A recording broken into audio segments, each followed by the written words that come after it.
नमस्कार दर्शकों, मैं यशमिता गुप्ता और आप देख रहे हैं एशियन स्काई न्यूज।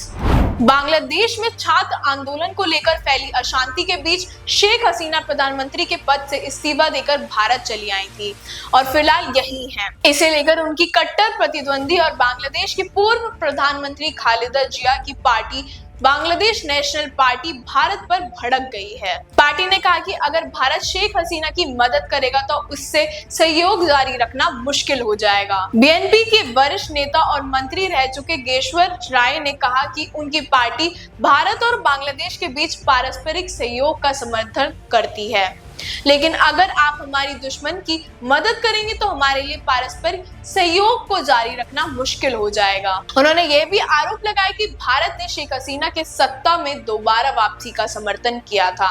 गेश्वर राय ने आगे कहा कि शेख हसीना को भारत ढो रहा है। भारत और बांग्लादेश के लोगों को एक दूसरे से कोई दिक्कत नहीं है, लेकिन क्या भारत को पूरे देश की जगह एक पार्टी को बढ़ावा देना चाहिए? शेख हसीना फिलहाल भारत में रह रही हैं, लेकिन वो कहां जाएंगी, इसे लेकर असमंजस बरकरार है। अभी ये स्पष्ट नहीं है कि वो भारत में ही रहेंगी, किसी दूसरे देश से शरण की मांग करेंगी या फिर वापस बांग्लादेश लौट जाएंगी। इस बीच उनके बेटे सचिव वाजेद ने हाल ही में कहा था कि बांग्लादेश में लोकतंत्र की बहाली होते ही उनकी मां वापस लौट जाएंगी। बांग्लादेश से भागने के बाद शेख हसीना का कोई बयान सामने नहीं आया है।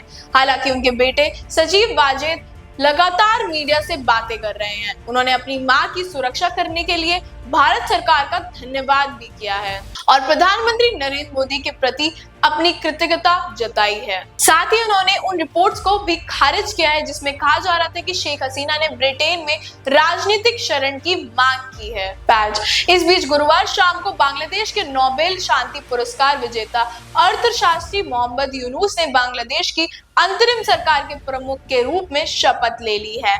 उन्हें राष्ट्रपति मोहम्मद शाहबुद्दीन ने शपथ दिलाई। शपथ लेने के बाद यूनुस ने कहा कि मैं संविधान की रक्षा करूंगा, उसका समर्थन करूंगा और उसका संरक्षण करूंगा।